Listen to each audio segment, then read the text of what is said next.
everyone. Welcome to the AOS Crowd, your Warhammer competitive hobby channel. My name is Quin. If you haven't already watched our introduction videos, I suggest you do that now. And I am joined by Big Phil and Math Mallow. And we will be talking about the Brotherhood Team event, which happened last weekend in Cardiff. So, Big Phil, why don't you go ahead and introduce yourself? Everyone, welcome back. Obviously, Big Phil. I was on the New Boys Club at Brotherhood. So our team consisted of members of Team England, predominantly the guys that are newest to the team, hence the name, the New Boys Club. We'll go through composition and everything a little bit later, and I'll now pass over to Math to let you know about his team. Yeah, so I'm Math Mallow, and I was coach of the Team Lit team, which is kind of the compilation of people we have scattered all over the world at this point. Our orientation was a little bit more vibes friendly, but we had a great time. So Phil, talking about the little composition, why don't you tell us a little bit more about kind of what your team's prep was and kind of what kind of aim you had going into the tournament? Yeah, so obviously our prep was probably a little bit more serious than most people's, with the Team England association within the team. So going into it, our captain Steve Follows, who for me is probably one of the best players in the United Kingdom, if not the whole world, kind of just said to us, look, I back every single one of you. Take the best army that you think is out there at the moment and that you know how to play well, and I'll back you with it. So on the team we had Steve, captain. He took Maggotkin of Nurgle. Recently he's 15-0 with it. So again, going into the event, super confident. Then had Freddie Leggett, absolute legend, also on Team Lit, but playing on the England team. So he took Blades of Khorne, which he has been absolutely dominating with. For me, if you're a good player and you're playing Khorne, you're going to be nearly impossible to beat. We then had Mike Stewart, who's been absolutely smashing face with sharks. So we had him on 9 sharks and a turtle, proper aggro list, looking to hunt down 20 O's. Then had Andy Hughes, who has been probably like Mr. Death, stroke Soulblight for the last few years. Got really good results out of Six Nations with Team England in November, a couple of 5-0s as well. So he took a Legion of the Night list with all the shenanigans that we know that's involved in that.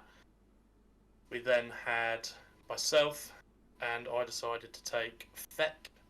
So it was quite a bold decision. I was on Gits up until list submission.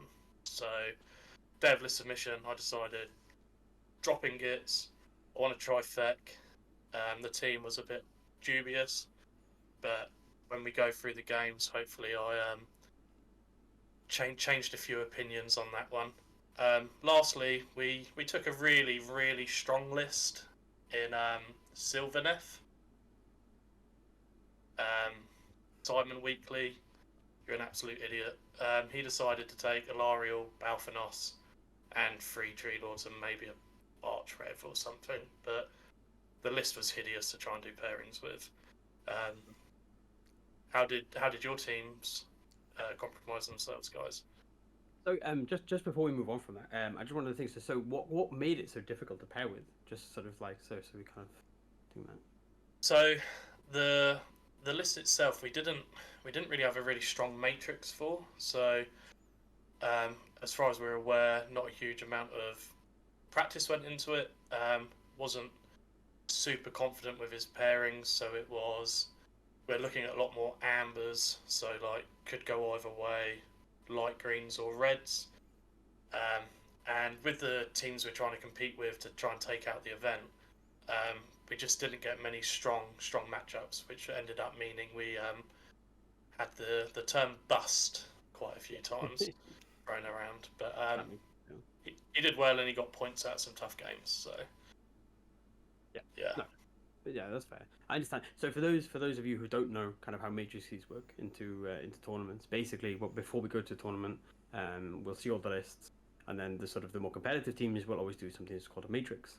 And basically, you give every list in the tournament that you could play against. You give them a rating, basically. So more often than not, they use numbers, but generally it's green, amber, and red. So green being good, amber being sort of either way, and then red being bad matchups. So the term bust generally means that they're often going into reds in games that they shouldn't win, and then they're expected to do okay, basically. They're going to lose, but lose as best as they can, kind of thing. So having lists like that in the pairings matrix, sometimes it's like for yourself where you just have a sheer ton of ambers and reds, can be a little bit annoying sometimes, a little bit difficult to use because there's not so much you can do with them to sort of bully other people, things like this. But then again, most people take armies like that to gain at least a couple of points out of bad matchups. KO, for example, or any army that completes battle tactics and plays the primary pretty well can sometimes be thrown into a bus matchup and still gather a couple of points out of it. Yeah, I do also think that maybe Simon's list wasn't the optimal list to do this kind of thing, but historically Sylvaneth are kind of the best army to do that with. Oftentimes, I found the last Worlds, for example, I took Sylvaneth, and I had the same kind of list. Not as in the I played Sylvaneth. It was an army that was designed to play kind of ambers and reds and then flip them, so win those games when I shouldn't be able to, and rely on my ability. And I did quite well at Worlds with that list because you can, but because you often have tools to be able to flip those reds without thinking about them. Yeah, but we also had those in ours. So I'll talk a little bit about our team as well now. So we had so our team was Team Lit. I was head coach. Quin was on my team. He came all the way over. So for those of you who don't know, Quin lives in Austria, so it's a bit of a trek to come over to Cardiff. Although I also live in the Netherlands now, so it's also a little bit of a trek for me. But so we had a really, really good team. So we've historically always done Brotherhood ever since. I think we've always had. I mean, I've missed one Brotherhood, I think, but I was there at the first one, and we've always gone to them, and they've always been really, really good, generally speaking. But yeah, so we had team composition wise, we had a bit more of a kind of a vibe centric team than a sort of going there to try and do like the top kind of lists. So we had some top lists. Don't get me wrong. I took a super strong list, and then Quin also took a super strong list. So we had Quin on Stormcast with the Night Judicators. Long Strides and the Night Judicators. Yeah. And that was a really, really good list having pairings because it bullied a lot. As did my list because I was playing Cities of Sigmar with 30 Fusiliers. An incredibly broken army. Incredibly painful to watch as well. It was rough, but a lot of the time in pairings, we had matchups where people couldn't defend with armies because if you put an army down as a defender and then me and Quinn attacked, then it was kind of game over. To be honest, for a lot of the tournament. So then we also had Adam Mumford, an absolute. I don't know how to describe Adam. He's insane. That's what he is. How do you describe him? Sorry. A liability. He's a liability. but he's a lovely liability, so it's okay. Get a tequila rose in him and it'll be fine. Yeah, so I think on day one, I had 9 shots of tequila rose by the time we'd finished day one. Courtesy of Adam. Easy when the game's lost 2 times. A little bit. But yeah, so Adam was playing Feck. He wasn't playing quite as strong as list as Phil was playing, and he's also a little bit less prepared than Phil was playing, but he's also a very good player. So he's a good player. And then Phil taught him how to play the game like a week before with Feck. So perfect, which he did say was super helpful. And then so he did really well actually because Feck in general is super strong. We had the horror variant rather than the ghouls variant that Phil ran, but it was also super good.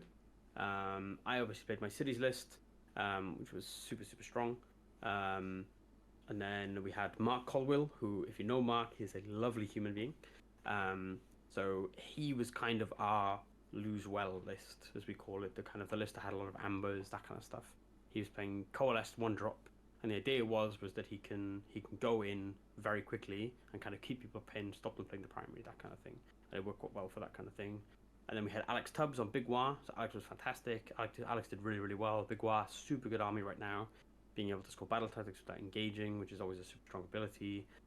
Being a really strong defender on certain battle plans, that kind of thing. Yeah. So, and then we had the only other person I'm missing is Will Holly, who is maybe the nicest person in existence. Hard agree. And his job was to have Gotrek in his list. He's playing Gotrek KO, and his job was to have Gotrek in the list so that he could kind of bully some kind of things. But then, unfortunately, Will did get busted quite a lot. But he did fantastic, and he had a lovely time doing it. But yeah, no. But I don't know whether you want to add anything there, Quinn, to the team composition that we had. In general, I think what's important to note is that we didn't really build our lists to be an antithesis of other lists. For example, your cities lists and my Stormcast list is somewhat of an all-comer, all-takers list, where we play a lot of matchups very well, and only a few, depending on battle plan and opposing armies, can be quite hard to play. But then again, I think we agreed on finalists 2 weeks before submission, and we had a Discord call where we were all just sitting together and trying to get everything formatted correctly so we can send it off. And up until that point, I was unsure-ish about one pick in my list, but then again, I was convinced that Adam and Math would know what they are doing, so I entirely trusted their process and pairings, which in the end might have worked out.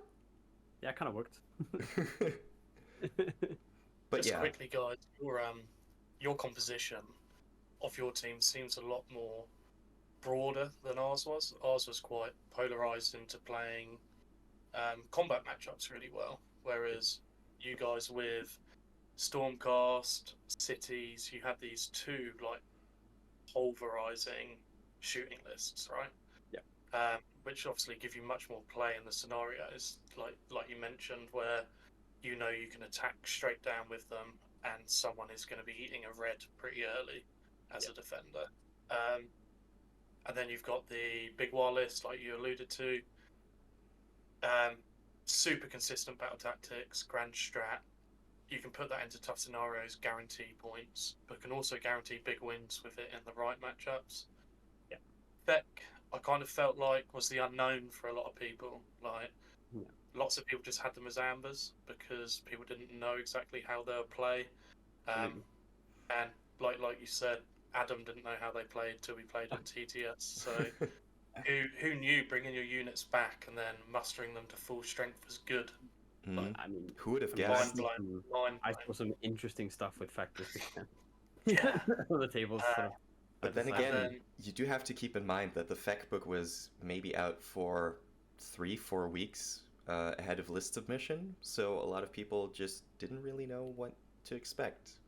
Yeah. I mean, honestly, some people I played against didn't really, or in the pairings process, didn't really know what cities did that well either. Or if they did, they hadn't played against this kind of style of the shooting cities, because shooting cities has kind of been very meta on TTS, which is Tabletop Simulator. But if you don't play on Tabletop Simulator, if you don't play online, and you sort of stay away from that, you might not know about this kind of list, because it hasn't really hit the UK tournament at all, I think, this cities list. So I think that also caught people off guard as well, for the same reason that people just hadn't played against. Yeah, but going back to like this, what you mentioned, this polarized shooting and combat lists in certain aspects, I think we decided to go with that since it was a configuration that isn't necessarily something you would expect straight away. When thinking about Stormcast Eternals lists that work currently, you see a lot of Annihilators, a lot of Vexilors, stuff that can also go into combat and just survive. Same with certain KO builds, and Seraphon builds usually are completely different. In this case, we were, I think, going for the subversion of what people expect from an army. Because if somebody's not that prepared for a pairings process into a coalesced list, they might not necessarily know what the army does, and as Math mentioned, it can be a sort of an advantage you can use ahead of pairing and even ahead of the game. Yeah, and like especially because an important thing to note as well is that in this In this tournament, we played all the battle plans throughout the 5 rounds. So there are certain missions where normal armies don't thrive. So a good example of that is like Towers in the Tundra is a battle plan where everything you know about Warhammer kind of goes out the window because it's such a low scoring battle plan in general. However, if you can, so for example, Mark with the coalesced list is quite a good defender on that battle plan because he's probably not going to win, but he's definitely not going to lose big because he can go first, go up in points, stay out. He can almost guarantee that the opponent is at least one turn of not scoring at the primary, and he'll score max. And then he can really sort of shut down that kind of the threat of being 20-0'd, which can be a really big deal into matchups where he would definitely get 20-0'd, or if there's like a really strong list that we don't have an answer to. Those kind of things I think really help with those kind of lists when people, it's like their lists that do a very specific role in a very specific scenario, but we had enough coverage of those kind of things that we were able to sort of utilize those. Because I think the other important thing to note, but the difference, I think the biggest difference between our two teams, despite the like list composition wise in general, but also player wise in general, I think we have a couple of great players, some good players. But I think but in terms of like repetition and practice against the best teams and the best players, I think there is a very clear difference between our team and your team. I think Phil, in terms of the preparation and like the level at which you guys play and the level at which we guys play. I think that despite the fact that you guys didn't have you guys probably didn't need those kind of options because you guys know your lists so well, and like you say, all your players, like Mike, Freddie, you, Steve, all of you have been dominating with your list realistically in the tournaments you've played in. So you don't need to sort of cover for those weird things because you're just like because effectively it doesn't matter for you. I would guess. Yeah, I think we had quite a long chat during the lead up to the event, and without being egotistical, I guess is maybe the word for it.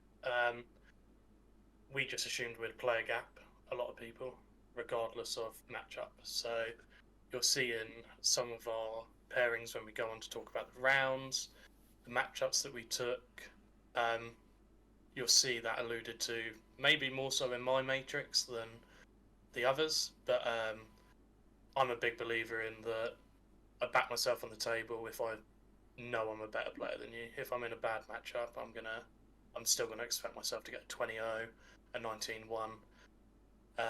But I also deliver that within my matrix, so I will account for that already, rather than put it down as a red, but because I'm playing into X army, but because of the player it's a green, I just go straight to green, which probably isn't the nicest way to do it, and when we're going to show people the matrices and allude to the fact that going into the game I'm already expecting to win just because I know what level I play at compared to my opponent, and hopefully that's not too harsh, but that's just the reality of the way in which I approach it.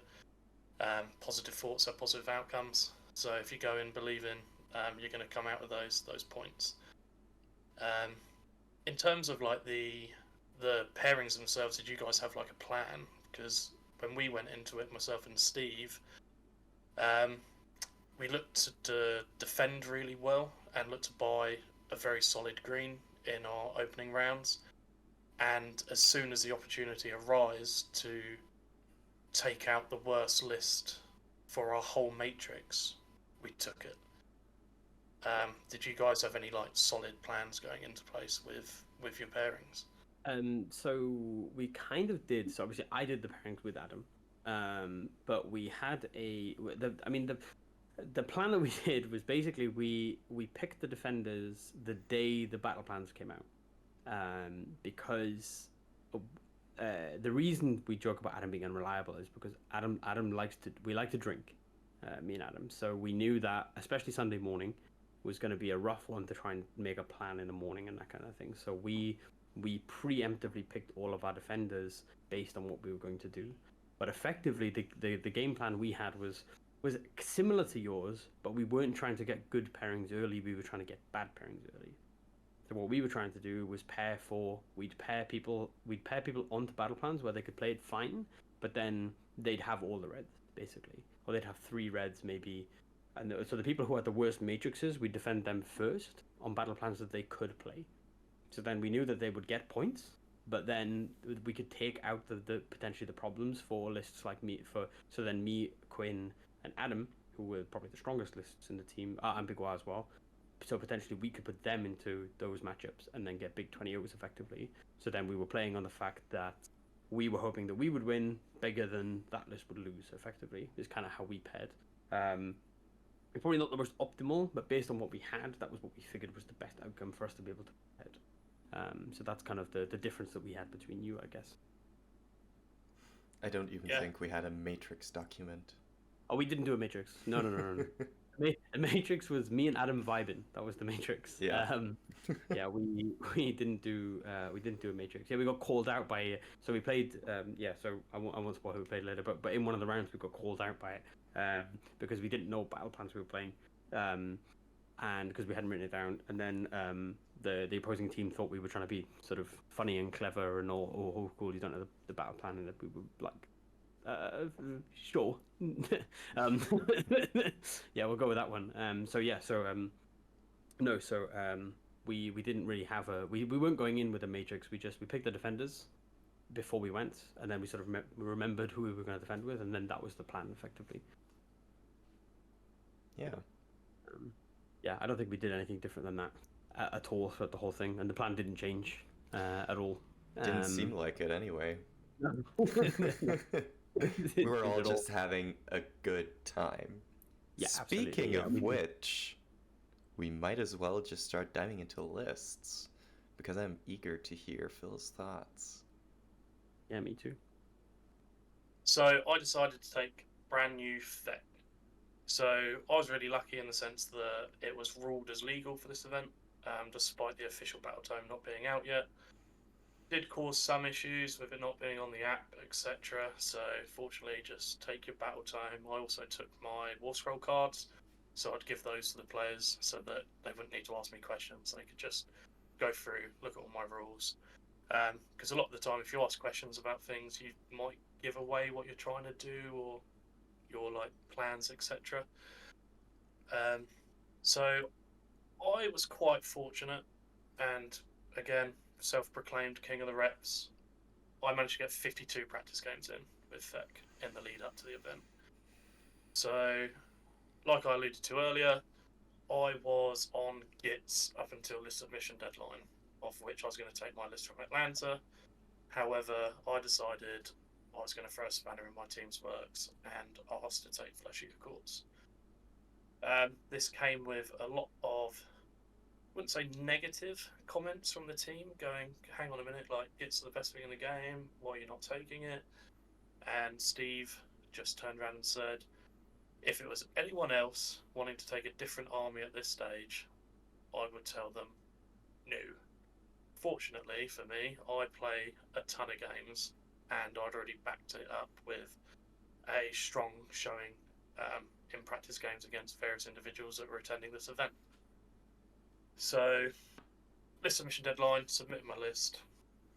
I went slightly different. I took loads of ghouls with Usharan. So my list was Usharan, 2 Arc Regents because they're just an auto include at the moment. The Marrowscroll Herald as my general, who had the better mustering, and he was a priest. So the 5-up ward, which I think is what you're going to see as a standard loadout in basically every Feck list. I then went min battle line, 3 units of 20 ghouls, and then my MVPs, the 2 units of 20 beast flayers. I am extremely happy about this because I bought 60 of them. I was all ready to run it in the obnoxious build before in the old book until they nerfed the Archregent, so I couldn't summon 20. So I was extremely happy my money wasn't put to waste. I then finished it off with the Chalice. You're not going to see the Chalice an awful lot in the other builds because it doesn't really lean into the recursion as much as what my list did. So do you guys have any questions about the dynamic of my list? Why I settled on my grand court over others? So the one thing I want to catch first of all is specifically about the delusions. So you're allowed to pick another delusion, because of what's his name? Usharan. Usharan, yeah. So in this event, obviously they ruled that you could stack it. Silly boy. So you could pick. So you can pick the same one multiple times, which obviously is quite strong when you can stack +2 save in your whole army into certain matchups. Just a little bit good. However, would that have changed your list design? Would that have changed, like, when did that happen? Was it before, after list submission? Like, just to get some sort of clarification on that and be open about it, right? Effectively, like, did that change anything? Is that kind of like, do you think the list is worse without it, better? Like, what kind of thing is it? So I think that's a super important question. So yeah, it was obviously ruled as we could pick the same delusion twice. In every single one of my practice games, I didn't play it that way. So this was before submitting the list. I'd played it that if I was to pick the +1 save delusion, I couldn't then pick that one with Ushuran. So I'd either go feeding frenzy on 4s or +1 to run and charge, etc. It was only ruled that way after list submission, so it had no implications as to if I'd run that list or not. I was always taking Usharan and all the little lads. A lot of the time, I would go with the +1 to my save twice, depending on where the objectives were, where I was going to be fighting. It also relied on like the rend in people's armies, etc. So I never really used the feeding frenzy on a 4 because I found with Usharan's ability you have to have 6 anyway to get the 24-inch aura. So in the rounds where I didn't need +1 to save multiple times, I actually went +2 to run and charge instead. So in like one of my matchups, it proved super beneficial because it meant I could get across quicker for my preemptive double turns. I wasn't too worried about the output from the army. It was more just getting to them and closing them down. So it really, really helped me in certain matchups, being able to pick like the same delusion twice. I, for one, can't see it being ruled that way moving forward or kept that way. Like, rules is written, you can pick a delusion in addition. So that implies that I can pick the same one, but I don't think that's the intention, the way the rule works. That's really interesting. My question comes more into like a basic list building type question. Something we saw a lot at the event was people running 9 horrors, mass units of flares, and Morbid Knights, the new unit that they released with the army box. How have you found the list? Does it perform as well damage-wise, or is that in general just not what this list is supposed to do? So obviously people get massively drawn into Holomorn with the +1 damage on the charge. Horrors can be extremely nasty, so they can be 46 attacks. Depending on Hoarfrost, they can either hit on 2s or 3s, wound on 2s, rend 1 to 3, damage 3 to 4, like crazy. I quickly worked out after a bunch of practice games with both variants that my belief was Morgaunt was 100% stronger. It abuses the recursion mechanic, which is how I feel Flesh Eater Courts want to play the game. They want to outlast your opponent, continuously put their models back, use the mustering for board control. So my list kind of focused more around that, and the Beast Flayers really, really lent into it. So the way the rules are worded are that you can return models to units with a wounds characteristic of 1. Beast Flayers have multi-wound units, so some of them are 3 wounds, some of them are 2 wounds. So these mechanics allow me to return the 3 wound guys for the same amount of points it would cost to return the 1 wound guys, allow me to spend less of my resources to get more of my lads back. So in terms of damage, I didn't notice a huge difference. There's a lot of hidden damage within the list, so With Ushuran and the Beast Flayers, Ushuran's got a really good ability for fight last. So if he's within an inch of you, he can roll higher than your bravery and you get fight last. He also dishes out -1 to your bravery.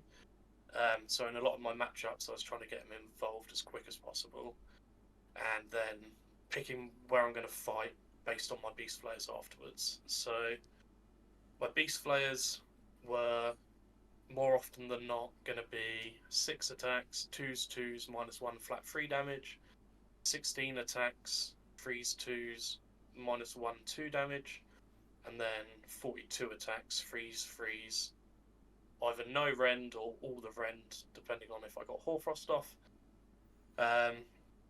And when they go in and you're rolling that amount of dice, it will quickly lift some units, particularly within a team scenario where you can pick where you're fighting. Like, I really don't want to be fighting 3-up armor saves, but my list compared to the horror list can outlast those 3-up armor saves because of my recursion mechanic. So I kind of went down that route. So like in Morgaunt, you get a noble deed point for each of your heroes as well for standing on circles. And how do you win games? Standing on circles. So quite often, by the bottom of 1, I'd have at least 2 heroes on 6 noble deeds points. Sometimes I'd have 3. Yeah. And I could guarantee by the end of 2, or by the end of my turn in turn 2, all of my lads would be on 6 noble deeds, allowing me to abuse the mustering and the recursion mechanics of the list. Then compiled with like player place terrain, so inherently I'd always try and defend because I was a 4-drop, which meant a lot of the armies I'd go into would outdrop me, so I'd try and look for the biggest bit of impassable terrain, put it roughly in the middle of the board, or pick the 2 objectives that I'd choose to fight over and hide my chalice. So I'd have my chalice behind the terrain, hitting a 12-inch aura, and go, this is where I'm going to fight, and unless you wipe my units, they're coming back. Yeah, because obviously you need line of sight to dispel endless spells. So Yeah. Yeah, it makes sense. Yeah. So the only other thing I was going to ask is, was there anything you were worried about? Any armies or sort of compositions that you thought, damn, I don't want to play that? Like when lists came out, were you like, oh, current game? Oh, I can see a smirking Quin in the video, and yeah, the Stormcast Mortal Wound bombs are definitely not what I want to be playing against. My army is extremely reliant on my 3 small heroes. So without the Marrow Herald, I can't muster, so I can't bring the units back to full strength. And then the Arc Regents, I can't bring back 3 lads to each of my units in my hero phase. And it also then means that I'm just reliant on Usharan to bring back the unit to half, then go in, get his 6 deeds back, so I have the 24-inch Feeding Frenzy in it. It kind of dictates more where I have to fight. Yep. Yeah. So Stormcast 1, cities, it's just a dice game. If they can stop your all-out defense or stop your inspiring presence, you know you're losing a unit of Beast Flayers. If you fail the 5-up ward, they're just running anyway. They're just dying. Yeah. Yeah. So Interestingly, though, there was at this event there was a ruling that sort of made the matchup a little bit better, which is the Pontifex ruling. So a lot of cities lists have Pontifex, and because of the way wording works, when Pontifex does her prayer and she's not in her own territory, she can pick 2 effects of her prayer. It doesn't say 2 different effects of her prayer. Mhm. So pretty much, a lot of the times at the moment you can pick the same prayer twice. And one of those prayers is every wizard and priest on the board on a 2-up takes D3 mortal wounds. Obviously, if you can pick that twice in the same phase, then that gets a little bit scary for Feck, because obviously for the same reasons, things like this. But this event, it was ruled that you could only pick different ones. You couldn't pick the same one twice, which I think which meant that you weren't as scared of cities as well. I think in general. It basically went from being a 1 to a 2. Yeah. Effectively. Yeah, so not unwinnable anymore. Yeah. Exactly. So I guess speaking of obnoxious lists that I didn't want to play against, that seems like the perfect timing for Quin to jump in and explain what he decided to run. Well, we'll just pull this up then. I hate that this zoom doesn't necessarily work. Perfect, there we are. So, introduction to my little list.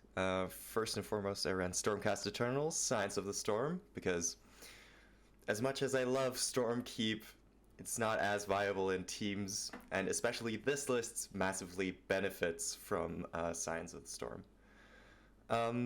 I ran 4 Knight Judicators, one of which was my general with the Arcane Tome and Master of Magic. I also ran Ionis Cryptborn, the new dragon-mounted hero from the Stormcast Eternals. Gave him Divine Light, basically letting me reroll ones to hit against a target unit within 18 inches as his prayer. And then finally, rounding out my hero selection, I went for a Lord Relictor with Translocation, because memes I will get into later. For Battle Line, I ran minimum Battle Line, same as Phil, though my selection is a bit different. I took 2 units of Vigilors, which become Battle Line, through the Knight Judicator being the general, a unit of Vanquishers, and for the rest of my army, I just ran with the classic Vanguard Raptors with long strike crossbows and the Everblaze Comet. Basically, I ran 2 battle regiments, so it was a 2-drop, and Holy Command, guess it's a Thunderbolt Volley. What a surprise. Shocker. So basically, the reason I chose this list is because I've been running it at I've watched Dan Arnold, big up Dan Arnold. I've watched him play it at an event in October, and I was so intrigued and so interested in how the list functioned that I immediately started playing it myself and started adapting it and chatting with him and Adam Mumford later about how it ran, what we wanted to do, etc., etc. And going into the preparation for Brotherhood, I had already taken it to another team event in Luxembourg, where it performed very well. I went 4-1 with it, only losing to Shark Spam, unfortunately, but that's just how it goes.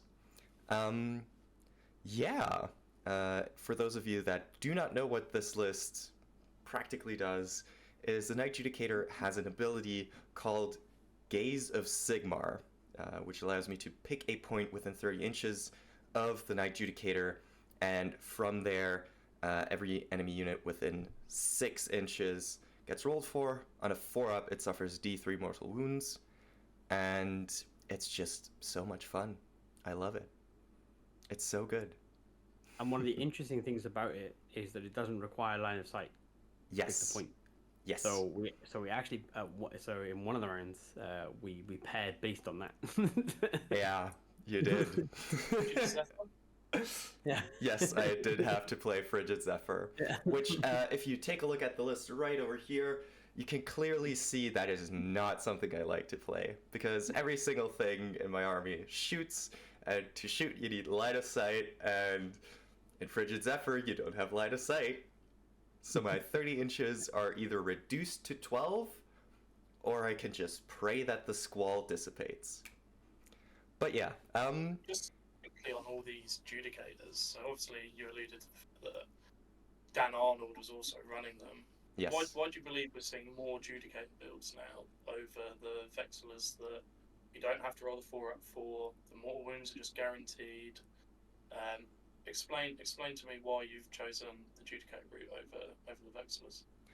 Well, because in my opinion, the Knight Judicators have way more value over the course of the game, where the Vexillor build usually just has one hero phase where they do 4d3 mortal wounds on a single spot. This list performs damage over the course of a game. Since the Knight Judicators are not limited to just using the Gaze of Sigmar, they also have a 30-inch shooting profile, which isn't bad either. 3s, 2s, Ren 3 damage.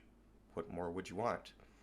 It also plays very well into the rest of the army. As I said, the Vigilor pick was also something that I mulled over time and time again, but decided to stick with it since they give you +1 to hit against any target they wound.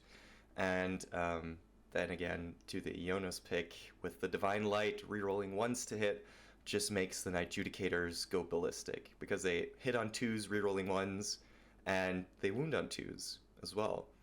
And since I'm playing Celestial Warbringers, the sub-faction I chose, I get to reroll 1 save, hit, or wound roll per phase. And that is just perfect when you know you need that little bit of extra damage, or that one shot just needs to go through, and you can just reroll that pesky one you rolled for a wound roll. Yeah, so it seems like you've, within your composition of your list, you've gone for a lot of things that are going to generate a really consistent war scroll across those Judicators, right? So yeah, you'll see, if you know me, I'm a big believer in consistency, like 2s and 2s, and the fact that you're re-rolling is pretty obnoxious. So I love it. Yeah. I think also the interesting thing in your list is the difference between the list that Danny's thrown and the difference that you have, or the biggest introduction anyway, I think, is the inclusion of Ionis, because we haven't sort of seen him in these kind of lists before. I think we should, but we haven't really, or at least not in the UK that much. So he has an amazing ability. Like, obviously the Divine Light ties in really well, but there's one other aspect that he does that ties in with AoE mortal wounds really, really well, I think. Yes. Anyway, which I think helped you a lot in a few games, was his 12-inch aura. So like, how good was that, and like, and how much did that help? In general, I think it won me 2 games. Basically, Ionis' ability allows or blocks Inspiring Presence and Rally within 12 inches of him. And as I will explain later, 2 of my games were actually won on that basis. But that's not the only reason why I actually picked him. In the end, I also decided to go for him since he gives me access to 2 additional battle tactics. Draconith Destruction, just kill a unit of 10 models somewhere, which he does with ease. And A Matter of Honor, where he just has to butcher a monster, which he is fairly fighty, so he can do that as well. Something I found interesting as well is that a lot of people were a little bit baffled by the Lord Relictor I put into the list. In general, I think that with a 2-drop, I can comfortably let most opponents go first, unless I really see an opportunity to just strike at the heart and eliminate all possibilities of them getting back. I usually use the Lord Relictor in 2 ways. First and foremost, to just get Ionis forward and into range for Divine Light, which is automatically cast on a 6 since he is just that pious, that boy. And since he also provides a lot of utility in the late game. Cheeky Surround and Destroy, secure the battlefield, and in 2 games he actually saved my grand strategy with when he teleported my general out of harm's way. So I think that was also a very good call, and I really like his inclusion. Yeah, I can definitely see that. I think like you say, I think it just ties into that reliability a little bit more. It's basically you're like, okay, if I roll a 2-up, a single 2-up, then my whole army comes online, basically. And if it doesn't, then it still comes online, just not like infinitely reliable, which is still really, really good. So it's the difference between just performing normally and going ballistic damage wise. Yeah, exactly right. And then once you got that ballistic damage side, then your opponent not being able to sort of, like, a lot of armies that require the like so for example another reason why Phil's list doesn't like it so much is because then suddenly if a lot of ghouls have died, then like they just run. It's fine if they come back, but if they're having to run, it's the same as the cities list, right? It still sucks that you lose that many, because there's only a limit between how much recursion you can do. The same for armies like Gitz and Skaven, stuff like that, right? It's the same principle effectively. Exactly. And then again, something that also feeds into this is once my list starts, a Flesh Eater Chords list doesn't necessarily have the heroes to bring the units back in the first place. So a cheeky double turn in the correct at the correct moment can just immediately fold an entire game. Absolutely. Yeah. Well, then, from one disgusting shooting list to the next, I guess. So, Math, obviously using brand new cities. Yeah. How did you settle on what you decided to take? So my list is a little bit bonkers, to be honest. So I played this list in a TTS tournament recently, and I won all my games with it. I haven't played as many as you, Phil, but I've probably played 27 games with this list now, or some variant of this list. And to be honest, the core of it isn't that hard to write because you always so I'll just go through my list real quick. So I have 2 Warforgers. Both of them have Blizzard.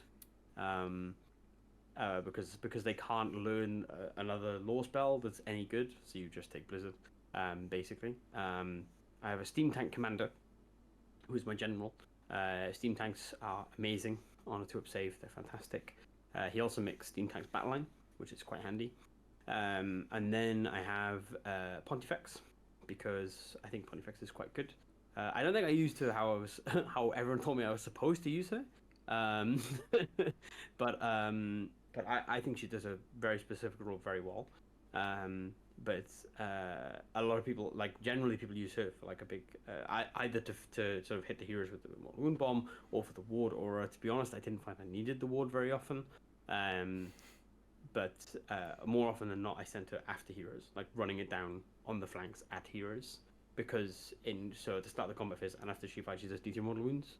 So you send her into sort of corner stuff like that, and if you can multi-tag heroes, because it's 3-inch range, you can sort of pile around and get sort of 2d3 on all the heroes after her prayers with 3d3. You can really do some awesome stuff with her.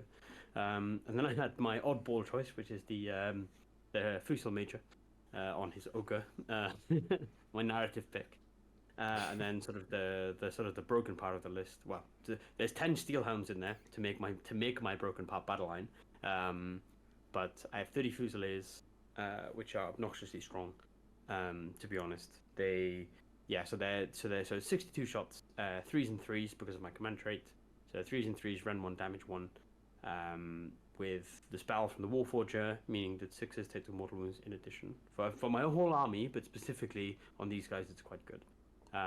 Because it's 10 mortal wounds on top of the damage you're already doing, which is enough to delete most things effectively in like a sort of reliable way. And then I have the 2. They're super obnoxious to play against. I was going to say some of the most obnoxious things they've been, but a lot of obnoxious things. But 2 units of Command Corps, the Free Guild Command Corps. Now these units are quite efficient at what they do. And they do a lot effectively. Obviously, they heal up to 3 units, not different units. The important thing, D3. And I have 2 units, so I can effectively heal 6 D3 at the end of my hero phase to any unit. That means I can bring back 63 Fusiliers. I can heal sort of like D3 on all my heroes. I can heal 63 to a tank. Steam Tank was just taking like 11 wounds, has 1 wound left. I can bring back full. Like all this kind of stuff I can do. With sort of no cost, effectively. It's really, really efficient. They can heal themselves, they can do things. Importantly, they can heal in combat as well. So if I had like 10 visitors in combat, I can heal them anyway, it doesn't matter.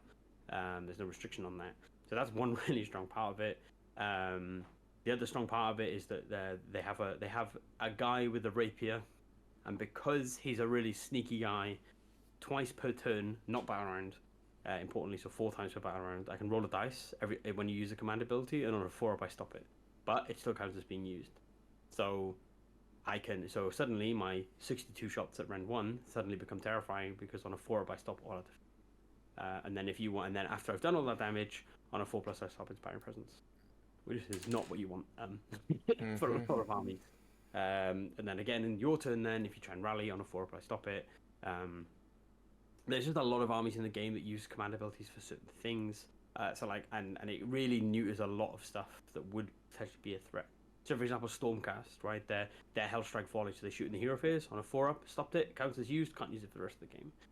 OBR, if they have Catacross, 4+, Catacross is basically useless. It's like there's loads of interactions in the game where command abilities really make and break stuff, and you can really just shut down without any investment because it's a board-wide ability. So they're super strong. So I ran it in a battle regiment and the Locust battalion. So I have 2 little warforgers in there, which meant that I get more magical dice. My grand strat is kind of autocomplete if I don't get tabled. I have to have more banners in my army than you, which I have 6 to start with. Most armies don't have 6 banners, and my big block of 30 Fusiliers has 3 in it. So if you kill them, then you've probably won anyway. I've never lost 30 Fusiliers; it's never happened. So yeah, I mean, if it does, I guess I'd probably fail it. But it's just an easy grand strat you don't have to think about, basically. Yeah, but I don't know whether you guys had any questions about it, anything like any sort of interesting takes. So I guess you've missed two things, which are going to be your steam tanks. So yeah, those bad boys compiled with your Warforger that isn't looking to cast a Mortal Wound spell, they're a pretty obnoxious screen, right? Sorry, yeah, of course. So like I had the steam tank commander, and then I forgot to mention the other steam tank that I have. So I have 2 steam tanks, and effectively they're 2-up saves at 12 wounds with Pontifex's Prayer. I can have a 5 of ward on them, and obviously with the obnoxious healing I have, they can be really oppressive to stand at the front and be like, can you kill a 2-up save model? And then I have 2 Warforgers. One of them will cast my Mortal Wound spell. The other one stamps his little banner down, and then my whole army gets +1 to save. Seems good. Kind of balanced. Kind of balanced, which means that the steam tanks without any investment are a 1-up save. Now 1-up saves are quite hard to kill, generally speaking. So especially when they unleash hell, like decently well, and the unleash hell does mortals as well. Like it's very hard to kill those guys, unless you have like things with really high random mortal wounds, that kind of stuff. But generally, it is very difficult to do. So those guys are super. It's a really good combo. Obviously, having the ability to have a 1-up save, 2 1-up save models at the front of your army, and obviously the thing with cities as well is that the cities list in general is strong, but then the orders that they have make it kind of obnoxiously strong. So you can't do things like, so if I was playing against Khorne, for example, right? The classic example of Khorne against shooting is that Khorne makes a great play, gets just outside of 3 of my shooting unit, and then is ready to murder lust into my army, right? And then I flip over a little piece of paper and say the word countercharge, and then suddenly my steam tank's in combat with that unit, and I'm not tagged anymore. Or my steam tank is, but they've killed that unit, and I'm free again. There's so much play around that those steam tanks give you, because the steam tanks do impact mortals. They do 2-up D3 mortal wounds, which is really nice sometimes to just force that counter charge. You do the mortals, then you fight. Your 1-up saves, you don't care about charging into a threatening unit, because if they haven't charged especially, but a lot of you're not that worried about your steam tank dying, so you can just tag them up if you're in fear of a double, that kind of stuff. There's a lot of really cool stuff you can do where you can go, I'm gonna buff my steam tank up, especially the commander, because you can Fire Star him. So if you Fire Star thing, you can put him on a 0-up save, send him into something that is going to be a threat if you're gonna fail a double, and then be like, I don't need to worry about that because they're tagged. My whole army will delete the other threat, and then sort of set up. So those guys are super strong and really good for that kind of stuff. Cool. And just quickly again, the Hallowheart pick. This seems to be pretty popular at the moment. Do you want to just dive into that Yeah. city? So Hallowheart's really interesting because effectively every time you cast a spell, you roll 3d6, and it's not pick the highest. It's not thing. It's just roll. You just roll 3d6. You get those 3 dice. Obviously, my whole list is built around getting the 6s to mortal spells. Some matchups you don't need it in, but it just when you get it off, you just delete things effectively. So making that the most reliable thing you do is super important, I think. Anyway, so I always cast on 3d6. I have the Acolytes Battalion, so I'm the most reliable I could be at magic effectively, and I have Blizzard on both my wizards, so one of the wizards will do mortals. If you're in range of Blizzard, I probably won't do the +1 save, I'll just cast Blizzard. I can give myself an additional +1 to cast if I don't do the +1 to save. So suddenly I'm casting Blizzard on 3d6 with +1. quite hard to stop that if I get it off. It's also quite reliable that I will get it off. And there's not really a downside to Hallowheart, because the downside of Hallowheart is that if you roll above a 10 naturally, so before you add primals, you take D3 mortal wounds. Obviously, my army heals 63 at the end of the hero phase. So there's not really a trade-off there. It's, okay, I'll take these mortal wounds and I'll just heal them back up immediately, so there's no threat there. The other kind of good thing about it is that it's also impossible to miscast with Hallowheart. So if you roll, so let's say you roll 3 dice, you roll a 1, a 1, and a 4. You're like, oh, there's 2 1s there, so that's a miscast. And that's actually not how it works. A miscast is an unmodified casting roll of a 2. So that is not an unmodified casting roll of a 2, it is an unmodified casting roll of a 6. So if I had the +1 to cast and I rolled that, my spell would be successfully cast because it's cast has 7. It looks weird, it feels weird, explaining it to your opponent is weird. There's very few weird things than sort of rolling 3 1s on a casting roll and being like, yeah, it's fine, I'll just move on.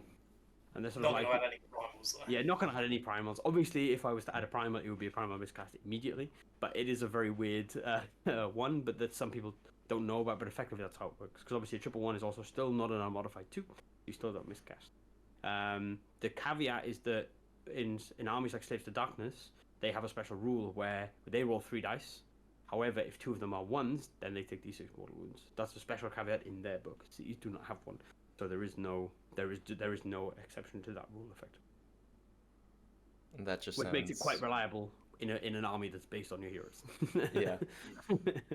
So then, looking at the list again, you mentioned the Fusel Major as being the odd pick out. How come you chose him over, let's say, what can you get for 150 points in cities that makes it all even more obnoxious to play against? The other variant that you see a lot of is sort of, or you see more of, is you'd see not the steam tanks, and then you'd have a general on horse, and then some cavaliers, or you would see no pontif. You drop Pontifex and ogre, and then add in another steam tank, effectively, so you have more output. Or the other option that I was thinking about was dropping him for a Charybdis, which would have been an interesting choice, but I didn't think I needed it effectively. But the reason I like him is because heroes in this list are kind of the most important thing, because they're what give the orders, they're what allow you to buff up your units, they're what give you the most reliability all the time, effectively. And you want to have heroes that can be within 3 of as many units as possible, so you have as many options as possible based on what your opponent does. That's kind of how I play Warhammer. The reason I like him is because effectively, when you play games with this list, you have your screens at the front, and then you have your sort of fusiliers at the back, and then you want something in the middle that can sort of give orders to the fusiliers and the stuff at the front. More often than not, an advance, basically, because you want that +3 move on your whole army, and you need it on your fusiliers. So a lot of the time, I'm like, okay, I want something that can just tag everything within 3 and give up the buff, effectively. And what I found was, and also the artifact you take in this list gives +3 inch range to everything. And the problem that I found is often than not, I used to have it on the Steam Tank Commander, and because you don't really want it on the Battle Mage, on the Warforgers, because you don't want to double invest. Oftentimes I don't want to double invest in my lists because it makes it too valuable to kill him, effectively. So I was like, well, if I put on the Ogre Major, he can stand there and he doesn't go off, because when I put on the Steam Tank Commander, he goes off and does his own thing more often than not. The Battle Mages kind of either die, the Warforgers either kind of, they die, or I need to keep them very safe, so they stay back, so they don't then help the Steam Tanks when they go forward. Whereas the Ogre Major, he kind of does his own thing anyway, and he also has a unique ability, which is that he can shoot. He can add an additional D6. He does shoot himself as well, but he adds an additional D6 inch range to any one of my units in the shooting phase, which is really nice because it means specifically in matchups like the Mirror, I can outrange them effectively because I know I'm going to get one. Even just it's D6, so it's random, but you get +1 inch is good basically. Because it means you can be even further away from them and disintegrating them without them being able to fight you back. It also has like tech with like steam tanks, because steam tanks have a 12-inch range base on their close range weapon, and oftentimes turn 1 I wasn't in range. However, there's no risk to it, right? So I can be like, I can move up to where I want to be, where I'm comfortable. I get plus 3-inch range because the artifacts, I'm suddenly 15-inch, and then I get an extra d6. So suddenly, if I roll a 5, my steam tank that shoots 12 is now shooting 20, which is quite a big increase. It means that I could suddenly shoot that screen that I was going to leave like without any investment because I didn't want to go near it. Now I can just hose it off without having to sort of invest any more than I would have already. And I was a little bit worried about the Stormcast matchups because I was worried that if all my heroes died, then I wanted something to sort of be able to keep going with the orders, and he's perfect for that because he's 8 wounds on a 3-up save, and he's ethereal against shooting, so he's a 2-up against shooting. So he's not that easy to kill in general against shooting without a big amount of investment, effectively. So yes, he's a little bit different. A lot of people didn't get it, but he did really well. He also has a crack shot ability. I've never used it. It's one of those abilities. It's one of those classic abilities that does more than just by existing than it ever will in the tabletop. So the crack shot is if you roll a 6 to hit, you can roll double the wounds characteristic of whatever you're shooting, and if you roll double, you can pick a model in that unit and kill it. So in theory, you can get rid of like unit champions. You can get rid of like adherency. You can really mess around with stuff. However, the situation is most people, as soon as they know that, because I tell everyone at the start of the game, as soon as they know that, they reform their ranks to make sure that I can't do it. However, that reforming of their rank that they do, more often than not, benefits me because they've deployed worse than they normally would because they're trying to cover for that, if that makes sense. And that kind of helps me sometimes. But that's kind of why I went with him. Very cool. Yeah. But do you guys have any more questions about it? No, I think we're pretty well versed in what the lists do. So I guess we'll catch up for part 2, where we'll go through the rounds and the event itself. And just remember, guys, you get no extra points for being a